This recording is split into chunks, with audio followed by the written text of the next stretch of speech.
But this started in the 50s or so, and we were like, oh, good idea.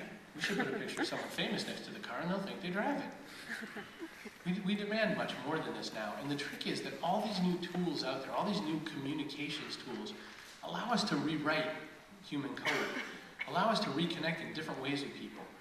My friend Marcel Lebrun, who runs a company called Radiant 6, quick disclaimer, they sometimes sponsor my events, says that the social phone is ringing, you're not there to answer it. This is the same as the telephone was a while back. These are just business tools. These tools exist. If that's for me, I'm busy right now, but I'll pick it up later.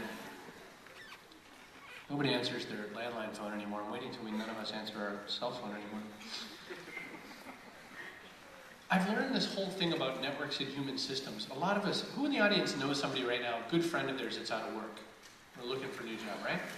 Look around just for a second. Keep them up just 1 second. Look around. It's an unprecedented time in history for that. Part of the reason is that there's some really crazy technological and economical curves that we're taking really fast and people are falling off the rails. Lots of times the person in that situation couldn't help it, right? This is the time to understand how human networking works and how human business works. You just proved that to me. The best time to look for a job is when you don't need the job. The best time to have a network of people to do something great and take action is when you don't need it. Brian Elliott in the front row runs the SoCal Action Sports Network, which is also helping with lifestyle brands and stuff like that. By the way, looking for interns and things. So. Brian connects up lots of people who maybe are in between different jobs, or designers who have just come off a project and they need to go to something new. We all have this power. This is what we do with things like LinkedIn. If you're not sure what you're doing there, help your friends. Help find opportunities for other people, connect other people, and get introductions going, get people to get to know each other. LinkedIn isn't a friendly place to do business, though. That's why things like Facebook exist, that's why blogs exist, that's why Twitter is there. This is why these tools get used or how they get used. They don't really get used just by people talking about what they had for supper. They get used for people who are looking for serendipitous connections to big opportunity. This is the magic to me. This is what happens all the time in my world. Is I tweeted one day, does it make me an old man if I saw a Cadillac CTS and I thought it was good looking? And 2 weeks later, I'm sitting in Fritz Henderson's office, the guy who runs GM, 2 weeks before the bankruptcy, by the way, and I'm driving not only the Cadillac CTS, but I'm driving it with the guy who makes them, the CTS project manager. Well, because at first they gave me this lame answer, like, well, we can get you a test drive. So, well, crap, I can get a test drive. That's what a dealership is. My dad had this special thing. This is the other thing I was talking with the students earlier today. You know what experience that we like to feel a lot? Can't wait for someone to disagree with me on this one. We like to feel on the inside, don't we? We like to feel known by places. There's that restaurant you go to all the time that really kind of knows what you want ahead of you asking for it. They at least know you're going to get one drink or whatever. Or your friends, you get this sort of tight group of friends that you almost barely have to say anything and they get what you like. Or there's that feeling where you're kind of friends with someone famous and you get that opportunity to live just an edge of their lifestyle. These tools allow for that in ways that you don't have to explain it to other people. You can connect people and make relationships out of these tools that really allow for much better opportunity.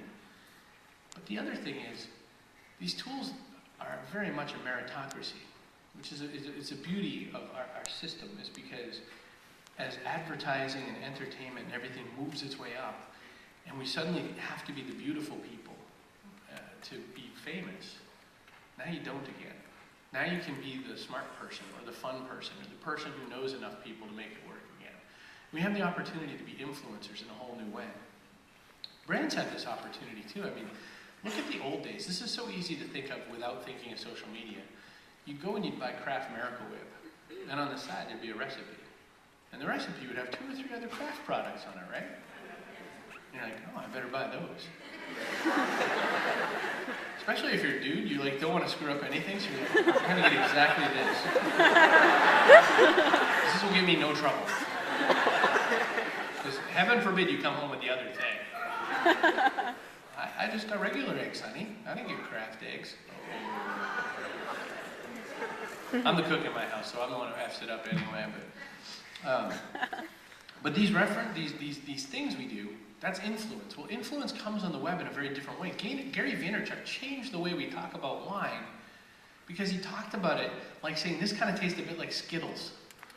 Or he'd say, this tastes a bit like a Fruit Loop or something. And he wouldn't talk about the strange after palate and all these other things you're supposed to... You know, I never even knew when they popped the cork and put the little ditty bit in there and what you're supposed to do. I really never knew. I was like, oh, delicious. I had no idea it was, you know, corked, yes or no. I had no idea. Maybe you didn't either. So I didn't know crap. But Gary just told it to me in like plain old easy English. And now I get it. Now I'm not like afraid to order wine. I'm afraid of the price of wine, but I'm not afraid to order it. There was wine at Disney last night at Napa Rose for like $7,000. Oh my God. It's like, that would be a really good day for you to order that one.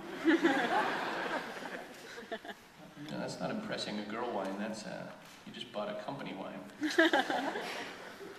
This device is pretty interesting. Before the iPhone, we just talked to each other about what's your coverage like, or how many minutes do you get in the plan. Suddenly we're on the whole conversation, well, what's yours do? How many apps does yours have? What's yours? Can you twist it? Can you pinch it? You know, we're a whole generation of people now doing this with their phones. Kind of gang handshakes, right? What's up with that? And yet, that changed the game, right? This is now a money-making opportunity. This is now a revenue source, whereas it used to just be something you talked into. Hey, by the way, this is a crappy phone to talk into. I never hear anybody. I really don't. I mean, that's on my voicemail messages. I can't hear you. Just leave a message. It really is. So that's why I don't mind giving out my business card. You know, where's David's students? You know, you all need to get a business card, I guess, to like get past your course or something. Yeah, thanks. 3 out of 28 showed. Is that what you got? I should have tweeted for you. This is the other thing we do. We interact. We connect. It's not, you know, thank you for being my audience, but I'd rather you be my community. I'd rather you come away from this feeling like you know a little something different, and you know a little different about me. And you don't feel afraid to reach out and connect when you need something. That's how this all gets done, right? Do you ever have that feeling at work? Do you ever get that lonely feeling like you're kind of the only person there who cares if the company still goes on? The organization? And you're like, why am I the only one who cares? Well, I felt that a lot. And then I realized that my company was going to die, and so I left. Mama didn't raise no fool. But social media took me there, because what happened was, you build a stage before you have a stage. You know what I mean? With these tools, things like blogging allow people inside your head. Why should you blog? Why should anyone care what you have to say? I had the most amazing post by a new friend of mine. I just met her in Atlanta, Allison, and I know her dad and I know her brothers really well because they're marketer types.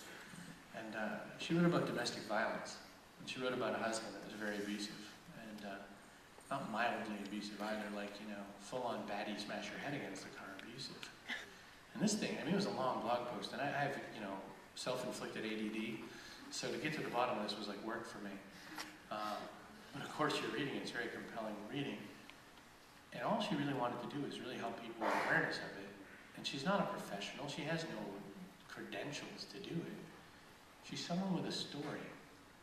And that's what we all are. We all have stories that we could tell that could equip other people. Allison told people this story because she figured other people will take something from that and say, wow, turns out that's my story, and I just, you know, hadn't really been ready to share it with anyone. That's power. That's magic. You know, watching Celine talk today about skip1.org and, you know, the difference $4 makes, that suddenly you're buying bed sheets and mosquito netting for the price of a latte. Next time you're thinking about that latte, aren't you going to want to go over to Skip One and just blow $4 and be like, oh, I feel better? It's so cool what we can do. It's so cool.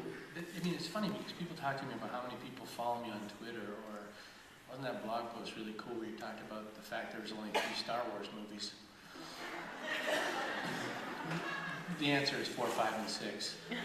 1, 2, and 3 didn't happen unless you have little kids, and then you have to disavow them with the fact that it was a good Star Wars movie. My daughter almost thought Jar Jar was cool until I fixed that problem.